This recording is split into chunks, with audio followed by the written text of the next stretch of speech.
Hello students, welcome back to our channel. आज हम लोग देखने वाले लेक्चर नंबर 2 बायो का the fundamental unit of life class 9। ठीक है। पहले हम देखते हैं कि आज पहले हम पिछला क्लास का थोड़ा एक बार हम लोग ये कर लेते हैं, रिवीजन टाइप का कर लेते हैं। एक बार ये पिछला क्लास जो हमारा था लेक्चर नंबर 1, इसको मैं देख लेता हूँ एक बार क्या क्या हमने किया था इसमें। हमने इसमें इंट्रोडक्शन किया था, डिस्कवरी ऑफ सेल पढ़ा था, माइक्रोस्कोप्स पढ़ा, माइक्रोस्कोप नहीं पढ़ा था, हमने बोला था कि नेक्स्ट क्लास के लिए करेंगे। ठीक है, तो आज हम माइक्रोस्कोप से पढ़ेंगे। हमारा सेल क्या होता है? सेल एक हमारा structure and function unit of life होता है, जिसको हम लोग बेसिक और फंडामेंटल यूनिट ऑफ लाइफ भी बोल सकते हैं। और सेल जो है हमारा ऑल लिविंग ऑर्गेनिज्म में प्रेजेंट होता है, सारे लिविंग ऑर्गेनिज्म में सेल होते हैं। फिर हमने पढ़ा था डिस्कवरी ऑफ, जैसे कि फर्स्ट सेल हमारे रॉबर्ट हुक ने डिस्कवर किया था। फिर लिविंग सेल जो था हमारे एंटन लिविंग हुक ने डिस्कवर किया था, और जो रॉबर्ट हुक ने किया था वो डेड सेल्स था। फिर रॉबर्ट ब्राउन ने न्यूक्लियस डिस्कवर किया था। फिर पुरकिंजी ने 1839 में प्रोटोप्लाज्म डिस्कवर किया था। फिर हमने कुछ क्वेश्चंस किए थे, बेसिक यूनिट ऑफ लाइफ, फिर who discovered the first living cell. फिर मैंने एक फ्लो चार्ट दिया था, बोला था रिवाइज करने के लिए, तो होपफुली सबने रिवाइज कर लिया होगा। और मैंने एक लाइव एग्जांपल दिया था। ठीक है, ये एग्जांपल था हमारा, लाइव एग्जांपल दिया था मैंने कि सेल का जो ये हमारा फ्लो चार्ट होता है, सेल से हमारा टिश्यू बनता है, फिर टिश्यू से ऑर्गन्स बनता है, फिर ऑर्गन सिस्टम बनता है, ऑर्गन से फिर ऑर्गन सिस्टम से बनता है ऑर्गेनिज्म। तो हमने इसमें एग्जांपल दिया था, जैसे कि हमारा ब्रिक्स जो था वो फंडामेंटल यूनिट था, सेल था। ठीक है, उस ब्रिक्स से हम लोग का बना रूम, रूम हम लोग का गया टिश्यू। अब रूम से बने फ्लोर्स, फ्लोर्स हमारा क्या हो गया? ऑर्गन्स। इसमें मैंने एक ऑर्गन सिस्टम को स्किप कर दिया था गलती से, कोई बात नहीं, उसको ये लाइव एग्जाम्पल ये एग्जाम में नहीं आते हैं, बट मैं ऐसे ही करवा दे रहा हूँ। फिर हमने देखा था फ्लोर से जाएंगे हम हाउसेज में, फ्लोर से जाएंगे तो हाउस बनेगा, तो हो गया हम लोग का ऑर्गेनिज्म। ठीक है, चलो अब हमारा नेक्स्ट क्लास में लेक्चर नंबर 2 देखते हैं कि आज कौन सा टॉपिक हम लोग कवर करने वाले हैं। ठीक है, देख लेते हैं एक बार। आज हम लोग करने वाले हैं पहला हमारा टॉपिक है माइक्रोस्कोप्स, सेल थ्योरी। सेल के बारे में पढ़ेंगे, उसका शेप, साइज, नंबर की उसका शेप क्या होता है, गोल होगा, सर्कल होगा, स्क्वायर होगा, या फिर लॉन्ग होगा, कर्व होगा, ये वगैरह वगैरह। ठीक है, सो देख लेते हैं एक बार। साइज देखेंगे, शेप का मतलब कौन सा साइज होगा, बड़ा होगा, छोटा होगा, नंबर कितने नंबर्स में होते हैं, उसमें टाइप भी होते हैं, तो वही से आज हम लोग देखने वाले हैं। सो चलिए हमारे टॉपिक्स की ओर हम बढ़ते हैं। हमारा एम है कि आज हम सारे टॉपिक्स को कवर करेंगे, तो ये हम एम रख के चलेंगे हर क्लास में। पिछला क्लास पहला क्लास था, तो उसमें एम नहीं रखे थे क्योंकि लॉन्ग हो जाता क्लास। चलो, माइक्रोसॉफ्ट्स। माइक्रोसॉफ्ट्स क्या होता है? माइक्रोसॉफ्ट्स आपने देखा होगा, कुछ इस तरीके का दिखता है आपको। ये देखो, ये है माइक्रोस्कोप, ये कंपाउंड माइक्रोस्कोप है, इस तरीके का दिखता होगा। ऊपर में कुछ ये मतलब कि ये रॉड टाइप का होता है, जिसमें कि हम लोग एडजस्टमेंट भी कर सकते हैं, और नीचे जो क्लिप रहता है उसमें आप ऑब्जेक्ट रख सकते हो। और लाइट भी किसी किसी में रहता है, लाइट माइक्रोस्कोप बोलते हैं उसको, उसमें लाइट रहता है, उससे आप उस ऑब्जेक्ट का, जो कि आप नेकेड आई से जो ऑर्गेनिजम्स ऑब्जेक्ट नहीं देख सकते हो, वो सब आप माइक्रोस्कोप से देख सकते हो। ठीक है, देखते हैं। Cell we discovered after the invention of microscope. Cell हमारा जब डिस्कवर हुआ था, वो माइक्रोस्कोप के इन्वेंशन से हुआ था। क्यों हुआ था? इसमें हमारे एक स्टोरी टाइप का है। देखिए, मान लीजिए अभी अगर हमने सेल पहले माइक्रोस्कोप से पहले इन्वेंट कर लिया होता, तो कैसे में इन्वेंट होता? क्यों? इस सेल जो है हमारा फंडामेंटल यूनिट ऑफ लाइफ, और फंडामेंटल यूनिट है, तो मतलब सबसे छोटा यूनिट है, छोटा सा एकदम, तो वो तो दिखेगा नहीं आपको। उसके लिए क्या चाहिए आपको? माइक्रोस्कोप चाहिए। तो पहले जो है हमारा माइक्रोस्कोप इन्वेंट हुआ था। क्या इन्वेंट हुआ था? Cells were discovered after the invention of microscopes. ये मैं अंडरलाइन कर रहा हूँ, इसको आप कर सकते हो अपने नोट्स में। Because it helps to see small cells clearly. मैंने बताया क्या था, स्मॉल सेल्स को देखने के लिए, इजिली देखने के लिए हमारा ये इन्वेंशन पहले हुआ माइक्रोस्कोप का। ठीक है, फिर the invention of microscope revealed all the structural details of the cell. अब सेल के अंदर क्या क्या पार्ट है, मान लीजिए ये सेल है, सेल के अंदर यहाँ न्यूक्लियस है, सेल के अंदर ये है, वो है, तो वो सब के बारे में पता कैसे चले? उसके लिए हमारा इन्वेंशन हुआ सेल का। ठीक है, उसके स्ट्रक्चर, ये जो स्ट्रक्चर है हमारा कैसा है सेल का, उसको पढ़ने के लिए। फिर हमारे देखिए टाइप्स ऑफ माइक्रोस्कोप। हमारा माइक्रोस्कोप का 3 टाइप्स होता है। कौन कौन कितना टाइप होता है? 3 टाइप्स। कौन कौन सा? Light microscope, compound microscope, electron microscope. लेकिन हम लोग कौन सा पढ़ना है अभी? Compound microscope. लाइट माइक्रोस्कोप और इलेक्ट्रॉन माइक्रोस्कोप क्लास 10th में हम लोग को पढ़ना है। ठीक है, 9th में हम लोग को ये पढ़ना है, कंपाउंड माइक्रोस्कोप। तो क्या होता है? What is compound microscope? A compound microscope uses two sets of lenses, objective and eyepiece, compound microscope में दो सेट ऑफ लेंस होता है, ठीक है। एक को बोलते हैं हम लोग ऑब्जेक्टिव और एक को बोलते हैं आई पीस। ऑब्जेक्टिव एक यहाँ है, देखो ये है ऑब्जेक्टिव और ये है तुम्हारा आई पीस, इसके लेंस है हम लोग का, ठीक है। और उसके बाद है to magnify images of small objects. अब देखो ये ऑब्जेक्टिव जो होता है ये यहाँ पे मैग्नीफाई करता है हम लोग का, ये स्मॉल ऑब्जेक्ट, ये मतलब स्मॉल ऑब्जेक्ट्स को मैग्नीफाई करता है और आई पीस के मतलब हेल्प से हम लोग क्या कर सकते हैं, उसको देख सकते हैं, ठीक है। It's a high power microscope with better resolution than a simple microscope. ये एक हाई पावर का माइक्रोस्कोप होता है, मतलब कि ये इसमें बहुत ही कैपेबिलिटी होता है कि हम क्लियर ऑब्जेक्ट देख सकते हैं। कुछ कुछ माइक्रोस्कोप होते हैं कि उसमें हम लोग क्लियर नहीं देख पाते हैं, मतलब कि ब्लर टाइप का होता है इतना ज़ूम होने पर, लेकिन ये एक हाई पावर माइक्रोस्कोप है तो इसमें बेटर रिजोल्यूशन मिलता है हम लोग। Compound microscopes are commonly used in biology, medicine and forensics. देखो कंपाउंड माइक्रोस्कोप जो होता है वो मेडिसिन के लिए, बायोलॉजिकल ये बायोलॉजिकल टर्म्स को मतलब बायोलॉजिकल ऑब्जेक्ट्स को देखने के लिए हमारा कंपाउंड माइक्रोस्कोप कॉमनली यूज होता है। इलेक्ट्रॉन और लाइट माइक्रोस्कोप होता है वो किसी और चीज़ के लिए होता है।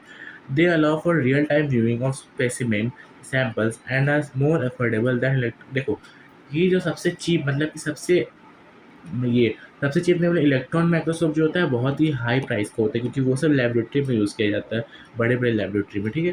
तो इलेक्ट्रॉन माइक्रोस्कोप से ये जो हमारा बहुत ही अफोर्डेबल प्राइस में आ जाता है और ये रियल टाइम व्यूइंग मतलब कि ये टिकाऊ मतलब हो जाएगा, काम चलाने लायक भी हो जाएगा, चीप भी हो जाएगा। तो ये हो जाएगा ये वोकल फॉर लोकल, ठीक है। चलो नेक्स्ट एक क्वेश्चन देता हूँ। How many types of microscopes आते हैं, हमने अभी पढ़ा था पिछले स्लाइड में कितने टाइप्स ऑफ माइक्रोस्कोप है, ठीक है। तो इसका आंसर आप लोग चैट बॉक्स में करो, चैट बॉक्स में आंसर करो इसका, how many types of microscopes are there. इसको मैं अंडरलाइन कर देता हूँ तुम लोगों के लिए। तो क्वेश्चंस को लिखने की ज़रूरत है नहीं कॉपी में, इसे प्रैक्टिस के लिए क्वेश्चन जो है तुम्हारी आएंगे। हाँ पिछले क्लास के क्वेश्चन नहीं आए थे, इस क्लास के और पिछले क्लास के क्वेश्चन साथ में आए, कुछ टेक्निकल इशू था, ठीक है। इस क्लास का क्वेश्चन और पिछले क्लास का क्वेश्चन जो है साथ में आएगा, जल्दी जल्दी आंसर करो।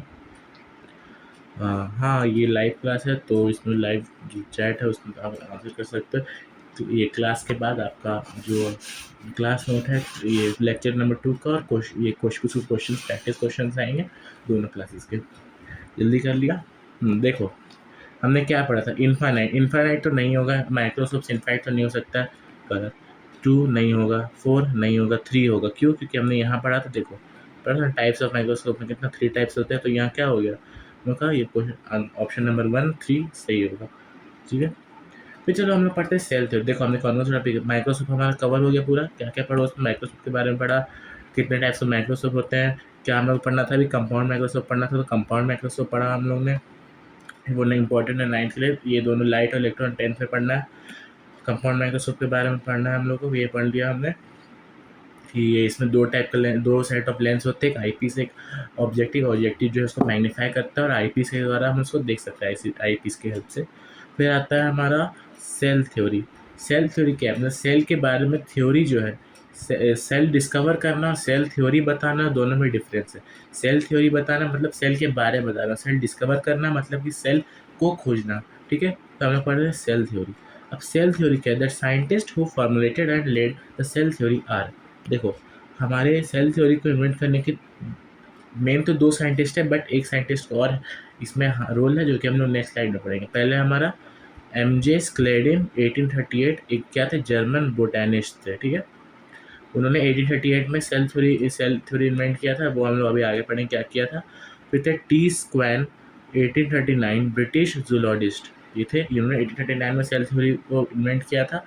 नेक्स्ट उसका थ्योरी इन्वेंट किया था। ये देखो ये जो है इंपॉर्टेंट है, एग्जाम्स में आते हैं, पिछले साल भी आए थे, प्रीवियस ईयर क्वेश्चंस के हैं कि एग्ज़ाम में आपके आ सकते हैं, सीबीएसई लेवल में भी आ सकते हैं और स्टेट बोर्ड में भी आ सकते हैं कि who are the scientist that formulated the cell theory.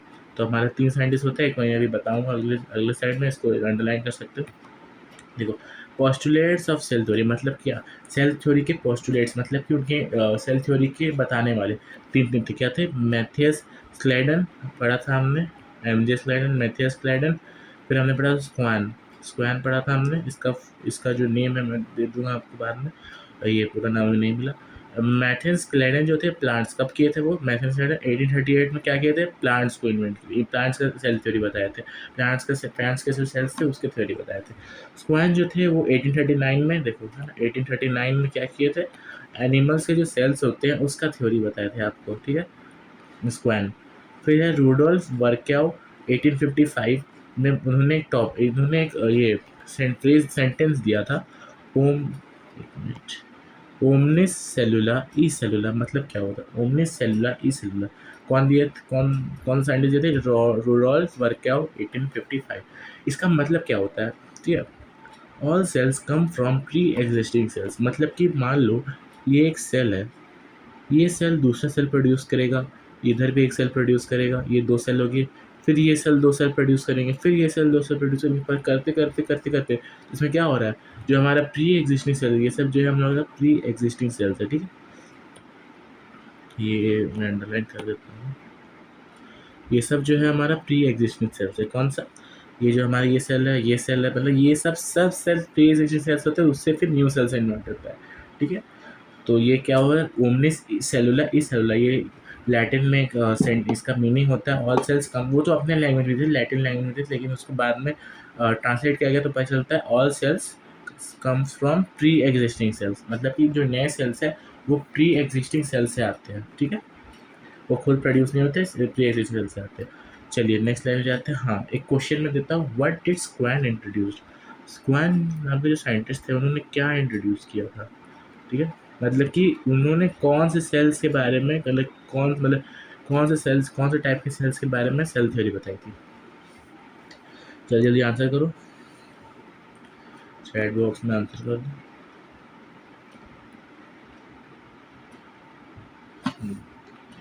Option दिख रहा है, animals, plants, cells, dead sales.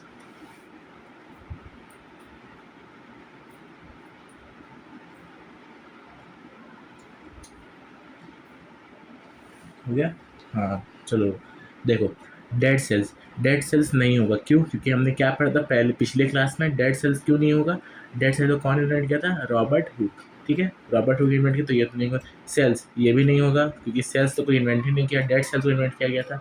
Plants नहीं होगा, क्यों, क्योंकि हमने क्या पढ़ा था यहाँ पे, एक मिनट, हाँ, मैथेस स्लाइडर ने प्लांट्स इंट्रोड्यूस किया था, स्क्वायर ने किया था एनिमल्स, तो इसका आंसर क्या होगा, प्लांट्स भी नहीं होगा, क्या होगा, एनिमल्स।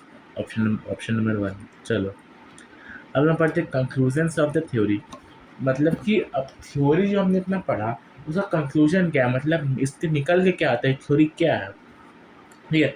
चलो पहला पॉइंट है हमारा, all living organisms are made from sales.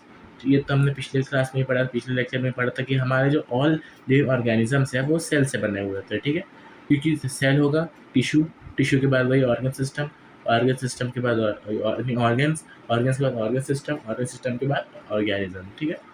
उसके बाद है the cell this is the unit of structure and function of cells, मतलब कि सेल जो है एक फंक्शन प्रोवाइड करता है पूरे बॉडी को, और स्ट्रक्चर हेल्प प्रोवाइड करता है, ये भी हमने पढ़ा था। Each cell has a membrane which separates it from surrounding. देखो सारे सेल्स के पास ना, हर सेल के पास ना एक मेम्ब्रेन होता है, ठीक है, उसको हम लोग बोलते हैं प्लाज्मा मेम्ब्रेन या फिर सेल मेम्ब्रेन भी बोल सकते हैं। वो क्या करता है, मतलब ये देखो दिखाता हूँ आपको, मान लो कि एक सेल है, ठीक है, ये एक सेल है, इसके बाहर का एक कवरिंग होगा या फिर इसी को मान लो ये है हमारा प्लाज्मा मेम्ब्रेन, ठीक है, ये जो लाइन दिख रहा है आपको ये प्लाज्मा मेम्ब्रेन। अब ये जो है ये सेपरेट करेगा, ये बाहर का सराउंडिंग को और अंदर का सराउंडिंग को बीच में सेपरेट करता है, यानी बैरियर के बीच में हेल्प करता है, बैरियर, ऐसा बैरियर ये परफॉर्म करता है सेल्स के अंदर, ठीक है। एक ये कंक्लूजन है, मतलब ये प्लाज्मा, ये हम लोग आगे पढ़ेंगे, प्लाज्मा मेम्ब्रेन जो है हम लोग का सेल ऑर्गेनिल्स नहीं होता है, वो सेल ऑर्गेनिल्स कुछ और होता है, प्लाज्मा मेम्ब्रेन कुछ और है, ठीक है, अगला क्लास में पढ़ेंगे। नेक्स्ट लाइन है, on an organisms function are a result of cellular activities and interaction, मतलब कि जो ऑर्गेनिजम्स के फंक्शन होते हैं वो मतलब कि सेल के एक्टिविटी और इंटरेक्शंस के हेल्प से बंद होते हैं, ठीक है, ऑर्गेनिज्म जो फंक्शन करता है वो सेल के और सेल एक्टिविटीज़ और इंटरेक्शंस पे डिपेंड होते हैं, ठीक है। ये हमारा क्या हमने पढ़ा है कि इंटरेक्शंस और सेलुलर एक्टिविटीज़ पे रिजल्ट होता है इनके। नेक्स्ट टॉपिक है, देखो अब हमने कितना, हमने सेल थ्योरी कर लिया, माइक्रोस्कोप कर लिया, ठीक है। अब हमारा नेक्स्ट टॉपिक है ये cell shape size and number, cell shape size and number, हाँ ये रहा। देखो सेल का शेप क्या होता है, साइज क्या होता है, नंबर क्या होता है, ये है सेल का शेप, ठीक है, बहुत देखो डिफरेंसेस है ना, ये दिख रहा है स्मूथ मसल सेल, उसका शेप कैसा है, कुछ ऐसा है, स्मूथ मसल सेल का शेप कुछ ऐसा है, ठीक है, बीच में कुछ ये दिया हुआ है, ये स्मूथ मसल सेल है। उसके बाद हमारा है रेड ब्लड सेल्स, जो कि है कुछ इस टाइप का, गोल गोल भी है, ये शेप का भी है, छोटा छोटा शेप का है, छोटा छोटा शेप का है, ठीक है। ये हमारा हो गया रेड ब्लड सेल्स। उसके बाद देखो हमारा जो है, हाँ, बोन सेल हो गया। बोन सेल भी कुछ इस टाइप का है, मैं अभी ठीक से नहीं बनाया हूँ। बोन सेल हो गया। फिर नर्व सेल भी इस टाइप का, बस यहाँ यहाँ पे ये इसके बने हुए हैं, ये फिर रूट्स, ये नर्व्स हो रहा है, ये हमारा नर्व सेल है। और फिर स्पर्म सेल होता है हमारा, देखो स्पर्म सेल हो गया, ये हो गया हमारा स्पर्म सेल। फिर है हमारा फैट सेल, सबसे बड़ा सेल वही है, फैट नहीं, लेंथ के हिसाब से, जो कि फैट्स हमारे स्टोर होते हैं, उसमें भी सेल्स होते हैं जिसको हम लोग बोलते हैं फैट सेल। इसके बाहर एक लेयर टाइप की होती है, ठीक है, ये हाँ लेयर होती है। फिर है हमारा ओवम। ओवम जो होता है कुछ इस टाइप का होता है, ठीक है, ये ओवम हो गया, ठीक है। चलो हमने फिगर तो देख लिया, आप देखते हैं बाइनो के मतलब शेल का शेप क्या है। Human red blood cells, human के जो रेड ब्लड सेल्स होता है उसका शेप क्या होता है, बाइनोकेव। बाइनोकेव यानी कि ये कुछ इस टाइप का, ये है हमारा बाइनोकेव शेप, ठीक है। राउंड हो गया सर्कल, ठीक है, सर्कल राउंड, पूरा सर्कल भी नहीं, पूरा सर्कल नहीं होगा राउंड में, पूरा सर्कल नहीं होगा, कुछ ऐसा भी हो सकता है, देखो है ना यहाँ पे फिगर में, देखो यहाँ पे है ना, कुछ ऐसा टाइप का भी है, ठीक है, ऐसा टाइप का भी है जो सर्कल नहीं होगा, ठीक है, देखो बाइनो को। अब white blood cells, white blood cells का होता है एम्बियोइड शेप का होता है, एम्बियोइड, एम्बियोइड भी यही शेप होता है। कॉलुनर एपिथेलियम, कॉर्नर एपिथेलियम क्या होता है, ये सब जो स्मूथ मसल सेल है ये सब होते हैं कॉर्नर एपिथेलियम, जो कि नैरो होते हैं और लॉन्ग होते हैं, ठीक है, नैरो और लॉन्ग होता है। फिर से स्पॉन्जी मेसोफिल सेल्स, जो मेसोफिल सेल होता है वो ओवल होते हैं, ठीक है, तो ये सब जो है मेसोफिल सेल है। फिर कॉलमनर एपिथेलियम, ये हमारा नर्व सेल हो गया, स्पर्म हो गया, बोन सेल हो गया, स्मूथ मसल सेल हो गया, ये सब क्या है, ये सब हमारा नैरो भी रहे, मतलब कि नैरो क्या होता है, बीच से ऐसे, ये बीच से जो है ऐसे मोटा रहेगा, लेकिन यहाँ जाते जाते पतला हो जाएगा, दोनों दोनों की मर्ज हो जाएगा, इसको बोलते हैं हम लोग नैरो शेप, ठीक है, और लंबा होता है वो। और इधर देख लो, हाँ, मेसोफिल सेल्स क्या होता है, ये सब फैट सेल, ओवम सेल, ये सब हमारा हो गया ओवल होगा, राउंड होगा, ओवल ही होगा वो, ओवल होगा राउंड होगा, ठीक है, शेप हमने पढ़ लिया। फिर आते हैं हम लोग, नहीं साइज पढ़ते हैं, साइज। अब देखो सेल का पता है साइज भी होता है, सेल का साइज का पता है यूनिट क्या होता है, सेल का साइज का यूनिट होता है तुम्हारा यूएम, एक मिनट, सेल का जो तुम्हारा साइज होता है उसका यूनिट होता है, ठीक है, सेंटीमीटर और केजी वगैरह कुछ नहीं होगा, यूएम लगेगा, ये तुम्हारा मीटर, ये यूनिट होता है सेल का साइज का। देखो the diameter of red blood cells is about 7-8 मतलब कि जो रेड ब्लड सेल्स का डायमीटर होता है वो 7-8 होता है। डायमीटर क्यों हमने देखना है, साइज में डायमीटर ही आएगा, और क्या देखोगे तो सर्कमफ्रेंस नहीं देखना है, डायमीटर देखना होता है। ह्यूमन ऑक्टी, ह्यूमन ऑक्टिक सेल है, उसका जो है 120 यूएम का डायमीटर होता है। Majority of cells in the human बड़े हुए डायमीटर में, देखो जो ह्यूमन बॉडी के जो ज़्यादातर सेल्स होते हैं उसका एक रेशियो टाइप का दिया हुआ है कि 1 से 100 तक ही होगा, मतलब कि उसका जो ये ह्यूमन बॉडी का सबसे ये अधिकतर सेल्स का जो डायमीटर होता है वो होता है तुम्हारा 1 से लेके 100 100 से ज़्यादा होगा कुछ जो सेल्स का होता है, ठीक है। और 0 पॉइंट देखो, एक हम पढ़ते हैं mycoplasma is the smallest cell having size about 0.1 mycoplasma नाम का एक सेल होता है, ठीक है, वो सबसे स्मॉलेस्ट सेल है हमारे बॉडी का। उसमें क्या उसका साइज क्या होता है पता है, 0.1 0.1 समझ, 0.1 कितना हो, इतना भी नहीं होता, थोड़ा सा एकदम 0.1 ये माइकोप्लाज्मा, ये इंपॉर्टेंट टॉपिक है, एग्जाम में आ सकते हैं। नेक्स्ट क्वेश्चन है what is the size of mycoplasma, पिछले साइड में हमने पढ़ा था अभी कि माइकोप्लाज्मा का साइज क्या होता है, ठीक है, चैट बॉक्स में आंसर कर दो।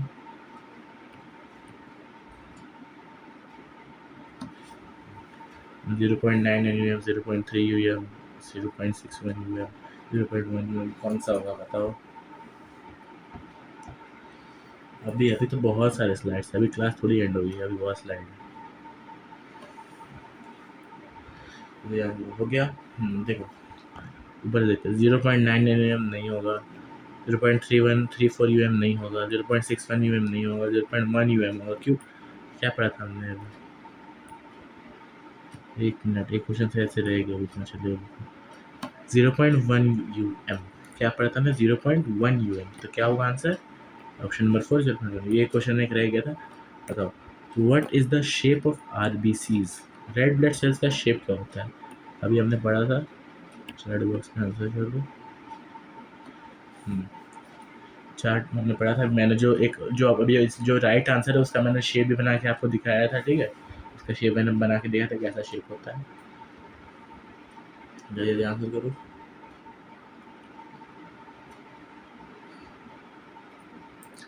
आज बहुत सारे क्वेश्चन, ये सब क्वेश्चन नहीं आए जो मैंने क्लास में करवाया, इसमें अलग अलग क्वेश्चन आएंगे। मॉड्यूल से भी आ सकते हैं आपके, और जो बुक्स मैंने बताया था उससे आ सकते हैं, और जो रेफरेंसेस होते हैं वेबसाइट्स में उस पर आ सकते हैं, एनसीईआरटी से भी आ सकते हैं क्वेश्चन, ठीक है।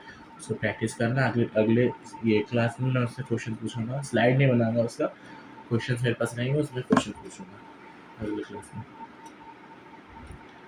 अगला क्लास अभी नहीं आएगा, पहले ये क्लास आएगा, तो ये क्लास तो अभी चल रहा है थर्सडे, तो ये नेक्स्ट क्लास कल कल आ सकता है नेक्स्ट क्लास, ठीक है। नहीं तो हो सकता है मैं एसएसटी स्टार्ट करने वाला हूँ, एसएसटी या फिर मैथ्स दोनों से कुछ स्टार्ट होने वाला है, ठीक है। नहीं हुआ तो बायो का क्लास और एसएसटी क्लास एक ही दिन कर सकते हैं, कोई दिक्कत नहीं है, एक दिन कर लेंगे। पीपीटी तो बना हुआ है, पीपीटी बना हुआ है बायो का भी, और बायो का बनाना है, थोड़ा सा बाकी है, एसएसटी का तो बना हुआ है। अच्छा हाँ, सुन लो, फ्राइडे को तुम लोग का एस का क्लास आएगा, बायो का क्लास आएगा। फ्राइडे को एस क्लास जो आएगा वो होगा तुम्हारा इंडिया साइज एंड लोकेशन, ठीक है। ज्योग्राफी का पहला चैप्टर रिवाइज करके आना, ठीक है। अगर मैं स्कूल में हो गया हो तो सब सीरीज चैप्टर वही मुझे लगा है तुम लोग स्टार्टिंग में होगा, ठीक है। हो गया, चलो देखो, सॉरी पेन गिर गया था।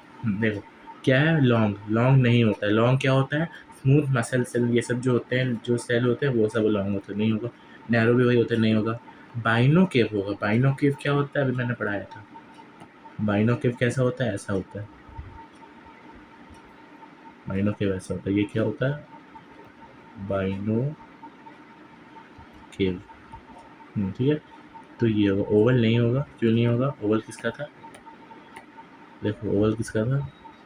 स्पॉन्जी मेसोपोटामस का, ये सब का, ठीक है। ये हो गया क्वेश्चन। नेक्स्ट स्लाइड लेते हैं। नंबर, सेल्स नंबर, मतलब देखो अब हमने क्या क्या पढ़ा, पहले देखा देखो। सेल शेप में हमने क्या पढ़ा? शेप पढ़ा, साइज पढ़ लिया, और हमारा क्या बाकी? नंबर बाकी, कि कितने नंबर ऑफ सेल होते हैं। They are two types of organisms on the basis of number. देखो सेल के जो ऑर्गेनिज्म, जो ऑर्गेनिज्म में सेल होते हैं, वो दो दो बेसिस पे हमारे डिवाइड होते हैं। ये होता है हमारा यूनिसेलुलर ऑर्गेनिजम्स, एक होता है हमारा मल्टी सेलुलर ऑर्गेनिजम्स। यूनिसेलुलर क्या होता है, मल्टी सेलुलर क्या होता है? देखो सबसे पहले हमने पढ़ा था unicellular. Organisms composed of single cells are called unicellular organism. जो ऑर्गेनिज्म है जिसमें कि सिंगल सेल होता है, उसी को हम लोग बोलते हैं यूनिसेलुलर ऑर्गेनिजम्स। यूनि का मतलब क्या होता है? रुको मैं यहाँ पे तुम लोग दिखा देता हूँ, इसको नोट कर लेना, ठीक है। यूनि मतलब होता है हमारा सिंगल, ठीक है। और सेलुलर मतलब तो पता ही है, मैंने स्टार्टिंग के लेक्चर में बताया था, होता है हमारा सेल। क्या होगा? Single cells. तो क्या होगा? सिंगल सेल हमारा यूनिसेलुलर। एग्जाम्पल हो गया अमोबिया, क्लामेडोमोनास, परमोशियम, और कुछ कुछ बैक्टीरिया जो होते हैं हमारे यूनिसेलुलर होते हैं। They are capable of independent existence. वो खुद के इंडिपेंडेंट एग्जिस्टेंस पे ही केपेबल होता है। जैसे कि जो दूसरे ऑर्गेनिज्म होंगे, फिर बहुत सारे सेल होंगे, उसमें क्या होगा? दूसरे से हेल्प लेते लेते वो अपना एग्जिस्टेंस कर लेते हैं, लेकिन इसमें क्या होता है? इंडिपेंडेंस एग्जिस्टेंस होता है। इसको तुम लोग ये कर लेना, अंडरलाइन कर लेना, इंपॉर्टेंट है, इंडिपेंडेंट एग्जिस्टेंस। चलो नेक्स्ट देखते हैं हमारा multi cellular organisms. Multi cellular organisms क्या होता है? सेम उसका उल्टा। The organisms that are made of many cells are called multi cellular organisms. मान लो कि ये बॉडी है, ठीक है, जैसे यहाँ सेल है, सेल है, सेल है, सेल है, सेल है, सेल है, सेल है, सेल है, ये सब क्या हो गया हमारा? Multi cellular. और हाँ, हमेशा याद रखना, ह्यूमन बॉडी जो होता है हमारा मल्टी सेलुलर ऑर्गेनिजम्स का होता है, ठीक है। ह्यूमंस, प्लांट्स, एनिमल्स जो होते हैं हमारे मल्टी सेलुलर होते हैं। जो हमारा जो बैक्टीरिया, वायरसेस, फंगी वगैरह होते हैं, वो सब होते हैं यूनिसेलुलर, ठीक है। एग्जाम्पल हो गया इसका एनिमल्स, प्लांट्स, ह्यूमन बींग्स। यही तीनों एग्जाम्पल्स हैं, हमेशा याद रखना। कौन कौन से? एनिमल्स, प्लांट्स और ह्यूमन बींग्स। ये हमारे होते हैं मल्टी सेलुलर ऑर्गेनिज्म से बहुत सारे सेल्स हैं।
तो स्टूडेंट्स ब्रेक होता है ख़त्म। चलिए देखते हैं, 2 मिनट का ब्रेक था, थोड़ा मैं भी रेस्ट कर लेता हूँ, आप लोग कर लीजिए। देखो हमने क्या पढ़ा था, एग्जाम्पल्स हमने देखा था क्या क्या होता है, एनिमल्स, प्लांट्स, ह्यूमन बींग्स। अब देखो मल्टी का क्या होता है, मतलब कि मल्टी का मतलब होता है मेनी। मल्टी का मतलब होता है मेनी, और सेलुलर का मतलब होता है सेल। तो क्या हो गया, मेनी सेल्स यानी मल्टी सेलुलर ऑर्गेनिजम्स। ठीक है, अब देखो नेक्स्ट क्वेश्चन देता हूँ मैं।